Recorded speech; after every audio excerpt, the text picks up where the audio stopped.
Hi everyone, my name is Darren and I am one of our parks maintenance coordinators with the city, and I'm out here today at Sperry Park to give you guys a little insight on some of the things we do in our department. But before we get into that, I wanted to show you this trail closed sign.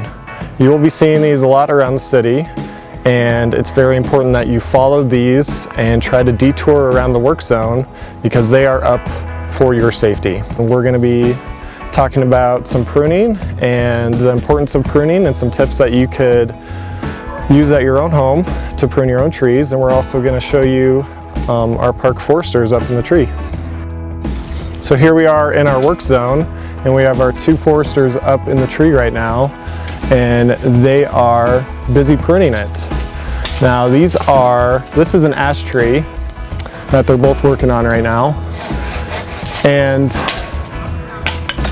some things that they're looking for is right now they're cleaning out a bunch of dead branches and creating space up in the canopy, trying to get rid of branches that are broken or that you don't need, and really just trying to promote new growth and really improve the overall health of the tree.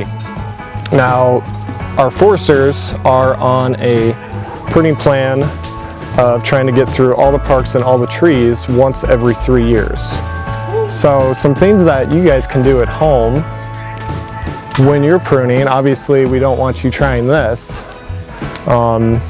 is to look for any dead or broken branches, any branches that are growing too close together or that are growing straight up.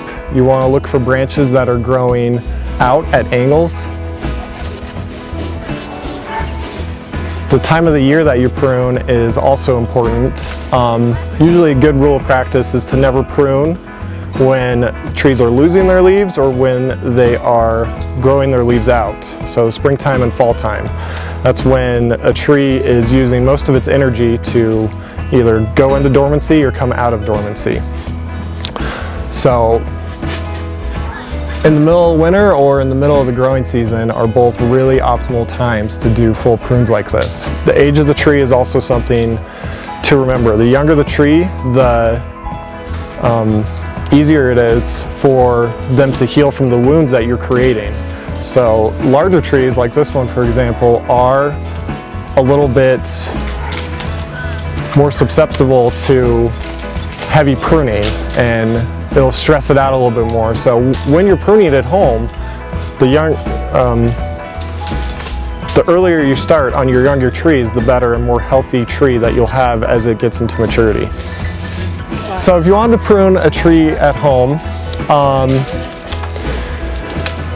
there's several really good, safe homeowner tools that are sold at any home improvement store.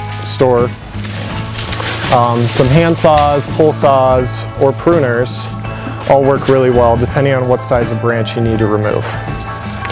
So they also sell pull saws that extend out to get a really far reach and to make it easier for the homeowner to be able to remove branches safely. They've gone through a lot of training and practice. It's very difficult. They make it look a lot easier than what it is, and it's also a very dangerous job to do. So we have a really great tree branch recycling here at the city. It's at our maintenance and operations facility, and it's open every Saturday. And what we do with our branches that we prune, and also we take all resident branches and we collect them all, and then we grind them up and mulch them.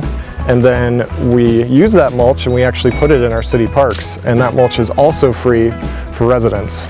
As I mentioned before, this is an ash tree that they're pruning, and ash trees across the country right now are being killed by the emerald ash borer beetle, which you might have heard about. Now, there haven't been any confirmed sightings of the emerald ash borer in Northglenn yet, but it is in Westminster and has been confirmed. So because of that, we have started and have treated most of our ash trees that we want to try and save.